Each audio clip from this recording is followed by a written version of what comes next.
یہی قرآن ہمیں رمضان کے علاوہ پڑھنا مشکل لگتا ہے، تو رمضان بتاتا ہے کہ یہ کام مشکل نہیں ہے، عبادات مشکل نہیں ہے، صدقہ اور خیرات کرنا مشکل نہیں ہے، صرف انسان کی طبیعت مائل نہیں ہوتی، شیطان انسان کو روک کر رکھتا ہے، اس کے سامنے دیوار بنا دیتا ہے۔ ہر قسم کی حمد و ثنا اللہ رب العالمین کے لیے، لا تعداد بے شمار بے حد و حساب، ان گنت درود و سلام جناب سید الاولین والآخرین، سید الانبیاء والمرسلین، شفیع المذنبین، رحمت للعالمین، امام المجاہدین، سید ولد آدم، جناب سیدنا محمد الرسول اللہ صلی اللہ علیہ وعلا آلہ وسلم کی ذات گرامی و اقدس و مقدس و مطہر و علا و بارک۔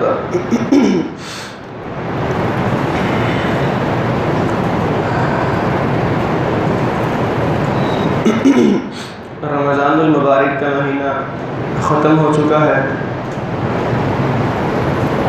الحمدللہ اللہ رب العالمین کی توفیق سے ہم سب نے اللہ کی توفیق اور اپنی اپنی طاقت کے مطابق رمضان کی برکتوں کو سمیٹنے کی کوشش کی ہے۔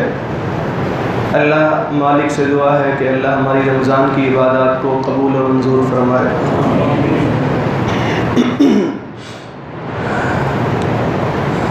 اب رمضان کے بعد ایک مسلمان کا کردار کیا ہونا چاہیے، ایک مسلمان کی حالت کیا ہونی چاہیے؟ اللہ رب العالمین نے قرآن مجید میں فرمایا ان الذین قالوا ربنا اللہ ثم استقاموا۔ اصل میں بسا اوقات ہوتا یہ ہے کہ جب کوئی نیکیوں کا موسم، جب کوئی فضیلتوں والا وقت اور ٹائم، مہینہ گزر جاتا ہے تو لوگوں کے اندر سستی آ جاتی ہے۔ بسا اوقات شیطان جو ہے وہ انسان کو سست کر دیتا ہے، غفلت کا شکار کر دیتا ہے، اور انسان کے اندر یہ احساس ہوتا ہے کہ بڑی عبادات کر لی ہیں، لمبے لمبے قیام بھی کر لیے، قرآن مجید کی تلاوات بھی کر لی ہیں، تو اب انسان تھوڑا سا سست اور غافل ہو جاتا ہے۔ میرے بھائی یہ صحیح نہیں ہے، بلکہ دین اسلام جو ہے نا، ہم نے رمضان المبارک کے مہینے میں روزے رکھے۔ روزہ کیا ہوتا تھا؟ ہم طلوع فجر سے لے کر غروب آفتاب تک بھوکے اور پیاسے رہتے تھے، بہت ساری چیزوں سے رک جاتے تھے، منع ہو جاتے تھے۔ یہ تو تھا صرف رمضان کا روزہ، لیکن حقیقت میں یہ پورا مہینہ ٹریننگ کروا کر اللہ رب العالمین نے بتایا کہ اللہ کے بندو، اصل میں پوری زندگی ہی روزہ ہے۔ انسان کو چاہیے کہ انسان پوری زندگی روزے میں ہی گزارے، رمضان کی طرح گزارے۔ اس سے کیا مراد ہے کہ پوری زندگی روزہ، یعنی جس طرح اللہ کی مان کر ہم نے رمضان میں حلال چیزوں کو چھوڑا تھا، کھانے اور پینے کو چھوڑا تھا، جائز خواہشات کو چھوڑا تھا، اسی طرح پوری زندگی اسی رب کی مان کر حرام چیزوں کو چھوڑ دیں، حرام چیزوں کا روزہ رکھ لیں، اللہ کی نافرمانیوں کو چھوڑ دیں، گناہوں والے کاموں کو چھوڑ دیں، شیطان کی طرف جانا، شیطانی کاموں کو چھوڑ دیں، اللہ کی بغاوت اور نافرمانیوں کو، بے حیائیوں اور فحاشیوں کو چھوڑ دیں۔ اب جو رمضان کا روزہ تھا نا، اس کی افطاری کب ہوتی ہے؟ رمضان کے روزے کی افطاری غروب آفتاب کے ساتھ ہوتی ہے۔ انسان کھانا کھاتا ہے، روزہ افطار کرتا ہے، اللہ کا شکر ادا کرتا ہے، اور کیا دعا پڑھتے ہیں؟ افطاری کی دعا کیا تھی؟ ذهب الظمأ وابتلت العروق وثبت الاجر انشاءاللہ، کہ اللہ رگیں تر ہو گئیں، پیاس ختم ہو گئی، بھوک رہی کوئی نہیں، اور اجر بھی انشاءاللہ ثابت ہو گیا۔ تو یہ جو انسان نے پوری زندگی کا روزہ رکھنا ہے نا، اس کی افطاری کب ہوگی؟ اللہ کی توفیق سے، اللہ کی رحمت سے میدان محشر میں قیامت کے دن اللہ رب العالمین اپنے نبی کے ہاتھوں جام کوثر نصیب فرما دے۔ یہ انسان کی افطاری ہے۔ اور یہ سب سے بڑی کامیابی ہے۔ اور رمضان کی افطاری کے بعد جس طرح انسان کو خوشی ملتی ہے نا، خوشی، اسی طرح میرے بھائی جنت میں جا کر جب اللہ رب العالمین کا دیدار ہوگا نا، وہ خوشی ہوگی، وہ اصل خوشی ہے۔ اللہ ہم سب کو جنت میں اپنا دیدار نصیب فرمائے۔ تو اللہ رب العالمین نے یہی بات فرمائی کہ ان الذین قالوا ربنا اللہ ثم استقاموا، کہ جن لوگوں نے کہا نا کہ ہمارا رب اللہ ہے، اللہ کی ربوبیت پر ایمان لائے، اللہ کے وحدہ لا شریک ہونے پر ایمان لائے، ثم استقاموا، پھر اس پر ڈٹ گئے، پھر اس پر استقامت اختیار کی۔ استقامت کیا ہوتی ہے؟ کہ انسان جس نظریے پر، جس عقیدے کو ایک بار قبول کر لے، ایکسیپٹ کر لے نا، ساری زندگی اسی پر گزارنی ہوتی ہے۔ ایک آدمی نبی کریم صلی اللہ علیہ وسلم کی خدمت میں حاضر ہوئے، عرض کی کہ اللہ کے رسول، قل لی فی الاسلام قولا لا اسأل عنہ احدا بعدک، مجھے کوئی ایک نصیحت کر دیں، کوئی ایسا مسئلہ بتا دیں، کوئی بات بتا دیں اللہ کے رسول، میں آپ کے بعد کسی سے سوال ہی نہ کروں، بس آپ کی وہ ایک نصیحت میری اس پوری زندگی میں کافی رہ جائے۔ تو آپ نے فرمایا قل آمنت باللہ ثم استقم، اے اللہ کے بندو اپنی زبان سے کہہ دے کہ میں اللہ پر ایمان لایا، قل آمنت باللہ، میں اللہ پر ایمان لایا، ثم استقم، پھر اس پر ڈٹ جا، پھر اس پر ثابت قدم ہو جا، پھر اس سے پیچھے نہیں ہٹنا۔ اس کا مطلب کیا ہے؟ اللہ پر ایمان لاؤ اور اس پر ثابت قدم ہو جاؤ۔ اگر کوئی انسان، کوئی شخص یہ سوال کرے کہ بھائی اسلام کا خلاصہ کیا ہے، دو لفظوں میں اسلام کیا ہے، تو مجھے بتاؤ شارٹ کٹ اسلام کیا ہے، تو کیا کہا جاتا ہے؟ اسے کیا کہا جائے گا؟ بھائی اسلام کا خلاصہ صرف دو لفظوں میں یہ ہے، اتقوا اللہ، اللہ سے ڈر جاؤ، بس اتقوا اللہ، اللہ سے ڈر جاؤ، اللہ کا تقوی اختیار کرو، اللہ کی خشیت اختیار کرو۔ اس میں پورے کا پورا دین ہے، اس میں پورے دین اسلام کا نچوڑ ہے۔ اور اللہ رب العالمین نے بھی قرآن مجید میں یہی بات بتائی کہ وَاعْبُدْ رَبَّكَ حَتَّى يَأْتِيَكَ الْيَقِينُ، اے لوگو اپنے رب کی عبادت کرو، کب تک؟ حَتَّى يَأْتِيَكَ الْيَقِينُ، یہاں تک کہ تمہیں موت آ جائے، یعنی موت تک اللہ رب العالمین نے انسان کو اپنی عبادت کا مکلف ٹھہرایا ہے۔ اب یہ رمضان المبارک کے مہینے نے الحمدللہ مسلمانوں کی طبیعتوں کو خوش کر دیا ہے، ہمارے سینے کھل گئے ہیں، اللہ رب العالمین کی رحمت کی طرف، اللہ رب العالمین کی اطاعت کی طرف انسان کا دل خوشی سے مائل ہوتا ہے۔ اب کوشش یہ کرنی ہے کہ بس اس عادت کو، اس روٹین کو ختم نہیں ہونے دینا۔ جو عادتیں ہماری رمضان میں بنی ہیں، جو روٹین ہماری رمضان میں بنی ہے، جو مسجد کے ساتھ لگاؤ اور تعلق، جو اللہ کے قرآن کے ساتھ تعلق رمضان میں ہمارا بنا ہے نا، بس اتنی سی کوشش کرنی ہے کہ اس کو کنٹینیو رکھنا ہے، اور زیادہ مشکل نہیں ہے۔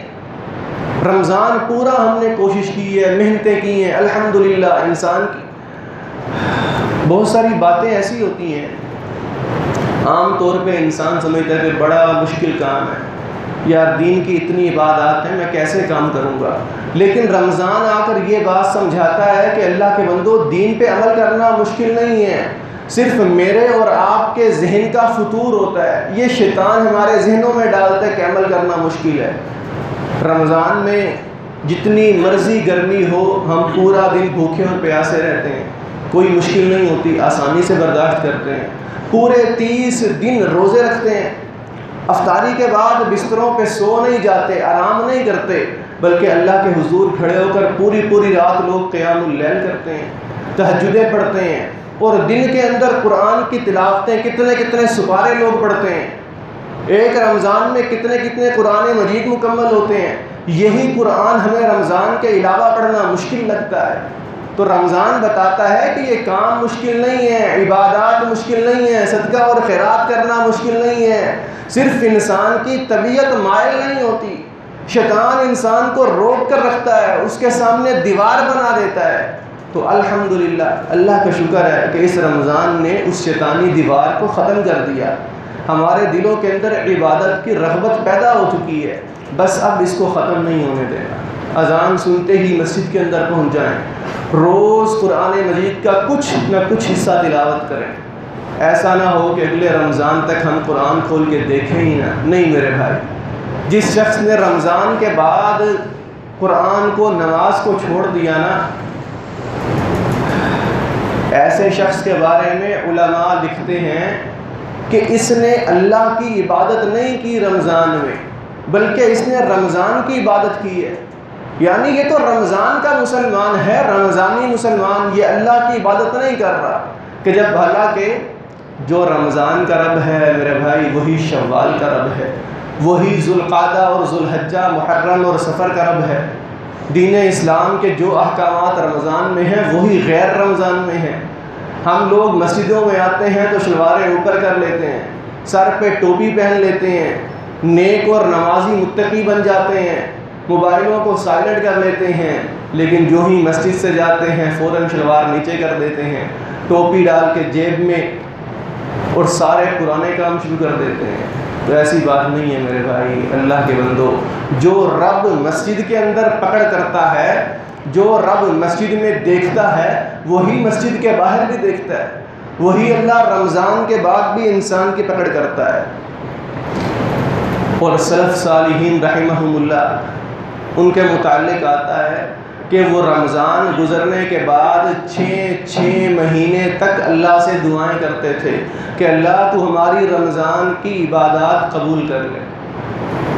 اگر ہم نے رمضان میں عبادات کی اور رمضان کے بعد سب کچھ چھوڑ کر خالی ہاتھ ہو کر بیٹھ گئے نا، تو اس کا مطلب یہ ہے کہ ہماری رمضان کی عبادتیں قبول کوئی نہیں ہوئی، حقیقت بات ہے۔ لیکن وہ شخص جس کے رمضان کے بعد کی حالت بہتر ہو جائے، جس کو عبادتوں کے اندر لذت محسوس ہو، جس کا مسجد سے تعلق ٹوٹے نہیں، تو وہ شخص ہے جس کی نشانی ہے کہ اللہ نے اس کی رمضان کی محنتیں قبول کر لی ہیں۔ حدیث رسول آتی ہے، نبی کریم صلی اللہ علیہ وسلم کا فرمان ہے، آپ نے فرمایا حج کرنا، بیت اللہ کا حج، جو انسان حج کر لیتا ہے اور حج مقبول کرتا ہے، حج مبرور کرتا ہے، آپ نے فرمایا کہ حج مبرور کا بدلہ اللہ کے ہاں جنت کے علاوہ کچھ بھی نہیں ہے۔ جس شخص نے حج مبرور کیا اللہ اس کو جنت کے علاوہ بدلہ نہیں دیں گے، جنت دے کر اللہ اس کو راضی کر دیں گے۔ اب علماء کرام لکھتے ہیں کہ حج مبرور کسے کہتے ہیں؟ وہ بیت اللہ کا حج تو ہر انسان کرتا ہے، کیسے پتہ چلے گا کہ اس کا حج مبرور ہے، اس کا مبرور نہیں ہے؟ علماء کرام فرماتے ہیں حج مبرور کی نشانی یہ ہے کہ جس شخص کی حج کے بعد والی زندگی پہلے والی زندگی سے بہتر ہو جائے، جس کے حج کے بعد کے حالات بہتر ہو جائیں۔ یہ نہیں ہے کہ حج کے اندر جتنا روپیہ اور پیسہ خرچ کیا ہے نا، اللہ کے راستے میں انسان کی دولت لگ جاتی ہے، اگر وہ واپس آ کے غلط طریقے سے پوری کرے گا تو یہ حج مبرور نہیں ہے۔ اللہ رب العالمین سے دعا ہے اللہ ہم سب کو قرآن و حدیث سمجھنے کی توفیق عطا فرمائے، اللہ رمضان کے بعد بھی ہمارا تعلق دین کے ساتھ جوڑے رکھے، اللہ ہمارا تعلق مسجدوں کے ساتھ جوڑے رکھے۔ یہ ایک بھائی کا سوال ہے، کسی بھی شخص کا سوال ہے، قرآن مجید کی سورہ مائدہ آیت نمبر 69 نمبر آیت میں اللہ رب العالمین فرماتے ہیں کہ جو لوگ اللہ پر روز قیامت پر ایمان لائیں، نیک عمل کریں، خواہ وہ مسلمان ہوں، یہودی ہوں یا عیسائی ہوں یا بے دین ہوں، صابی ہوں، جو بھی شخص نیک عمل کرتا ہے قیامت کے دن اس کو کوئی ڈر اور غم نہیں ہوگا، وہ محفوظ رہے گا۔ اس آیت مبارکہ سے بعض لوگوں میں یہ وہم پیدا ہوا کہ قیامت کے دن کی سختیوں سے بچنے کے لیے، جہنم سے بچنے کے لیے مسلمان ہونا ضروری نہیں ہے، کیونکہ اس آیت مبارکہ میں ہے کوئی شخص مسلمان ہو یا یہودی ہو یا مجوسی ہو یا عیسائی ہو یا بے دین ہو، جو بھی نیک عمل کرے گا، اللہ پر ایمان لائے گا، وہ قیامت کے دن کامیاب رہے گا۔ میرے بھائی، اس آیت مبارکہ سے ایسا کوئی اشکال پیدا نہیں ہونا چاہیے۔ جو لوگ غلط قسم کے نظریات رکھتے ہیں وہ ایسے نصوص سے استدلال کرتے ہیں، ایسی آیتوں سے، ایسی احادیث سے جو ہیں اپنے غلط مسائل کو ثابت کرتے ہیں، حالانکہ اس آیت مبارکہ کا صحیح مفہوم یہ ہے، صحیح معنی یہ ہے کہ جو شخص مسلمان ہے وہ بھی، اور جو مسلمان نہیں بلکہ اپنے وقت میں یہودی ہو یا عیسائی ہو یا کوئی بھی کسی بھی دین پر ہو، اگر وہ اللہ رب العالمین کی تعلیمات پر عمل پیرا ہے، اگر اس کا عقیدہ توحید والا ہے، اللہ کے نبیوں کو ماننے والا ہے، تو یہ شخص کامیاب ہے۔ اس کا مطلب کیا ہے؟ اس کا مطلب یہ ہے کہ میرے بھائی، جو یہودی جناب موسیٰ علیہ السلام کے دین پر عمل پیرا تھے وہ اللہ کے ہاں کامیاب ہیں۔ جو عیسائی نصارہ جناب سیدنا عیسیٰ علیہ السلام کی لائی ہوئی شریعت پر عمل پیرا تھے، وہ اللہ کے ہاں کامیاب ہے۔ اور اس کا یہ مطلب ہے، دوسرا مطلب اس کا یہ ہے کہ نبی مکرم صلی اللہ علیہ وسلم کی آمد کے بعد، آپ کی بعثت کے بعد، کوئی بھی یہودی، کوئی بھی مجوسی، کوئی بھی عیسائی، کوئی بھی بے دین آدمی اگر وہ توبہ کر لے، اللہ سے استغفار کر لے، اللہ پر ایمان لے آئے، عقیدہ توحید قبول کر لے، عقیدہ رسالت صحیح کر لے، تو وہ اللہ کے ہاں کامیاب ہے، وہ اللہ کے ہاں کامیاب و کامران ہے۔ یہی اس آیت کا صحیح مفہوم ہے۔ اللہ رب العالمین نے قرآن مجید میں ایک واقعہ بیان کیا، ایک قصہ بیان کیا ہے۔ ٹائم ختم ہو گیا، بس 2 منٹوں کی بات ہے اور پورے جمعے کا خلاصہ ہے، ذرا غور سے سنیے گا۔ اللہ رب العالمین نے قرآن مجید میں ایک واقعہ بیان کیا، ایک عورت کا قصہ ہے، جو عورت پورا دن چرخے پر بیٹھ کر مضبوط دھاگا بناتی تھی، مضبوط سوت کاٹتی تھی۔ جب وہ سوت مضبوط ہو جاتا، جب وہ دھاگا مضبوط ہو جاتا، تو وہ رات کے ٹائم خود ہی اپنے ہاتھ سے اس دھاگے کو کاٹ دیتی تھی، توڑ دیتی تھی۔ اللہ فرماتے ہیں کہ وَلَا تَكُونُوا كَالَّتِي نَقَضَتْ غَزْلَهَا مِن بَعْدِ قُوَّةٍ أَنْكَاثًا، ان لوگوں اس عورت کی طرح نہ ہو جانا جو مضبوط سوت کو اپنے ہاتھ سے توڑ دیتی ہے، ٹکڑے ٹکڑے کر دیتی ہے۔ یعنی رمضان کی محنتیں، رمضان کی عبادتیں، رحمتیں سمیٹنے کے بعد یہ نہ کرنا کہ اپنے ہاتھوں سے ہی رمضان کی محنتوں کو ضائع کر دینا۔ یہ نہ ہو کہ عید کے 1 یا 2 دن جو ہیں، صرف یہ 1 اور 2 دن ہماری رمضان کی پوری محنت پر پانی پھیرتے ہیں۔ ایسا نہیں ہونا چاہیے۔ میں یہ نہیں کہتا کہ جس طرح ہم نے رمضان گزارا ہے یہی حالت رمضان کے بعد ہو، نہیں، ایسا ممکن ہی نہیں ہے۔ رمضان المبارک کی اپنی فضیلت ہے، روحانیت ہے، اللہ کی رحمت عروج پر ہوتی ہے، جنت کے دروازے کھلے ہوتے ہیں، جہنم کے بند ہوتے ہیں، شیطان جکڑے ہوتے ہیں۔ یہ حالت رمضان کے بعد نہیں ہو سکتی، لیکن اس کا مطلب یہ ہے کہ کم از کم جو اللہ نے ہم پر فرائض رکھے ہیں، جو عبادات اللہ نے فرض کی ہیں، 5 نمازیں 24 گھنٹے میں اللہ نے فرض کی ہیں، جو دیگر عبادات فرض ہیں، میرے بھائی ان کو نہیں چھوڑنا چاہیے۔ کم از کم جو اللہ کی فرض کردہ چیزیں ہیں ان پر مضبوطی سے عمل پیرا ہو جائیں۔ اسی لیے حدیث رسول میں آتا ہے، آپ نے فرمایا کہ من صام رمضان ثم اتبعہ 6 من شوال کان کصیام الدہر، جس انسان نے رمضان کے روزے رکھے اور اس کے بعد شوال کے 6 روزے رکھے، رمضان کے 30 روزے یا 29 کے بعد شوال کے 6 روزے رکھے، اللہ اس کو پورے سال کے روزوں کا اجر و ثواب دیتے ہیں۔ اس کا یہی مطلب ہے کہ رمضان گزرنے کے بعد بھی انسان کا تعلق جو ہے وہ دین کے ساتھ قائم رہے۔ اللہ ہمیں عمل کرنے کی توفیق عطا فرمائے۔ بہت سارے بھائیوں نے، ماں بہنوں نے دعاؤں کی درخواست کی ہے، لوگ بیمار ہیں کرونا کے اندر، دیگر بیماریوں کے اندر، دعا کریں اللہ سب لوگوں کو شفائے کاملہ عطا فرمائے۔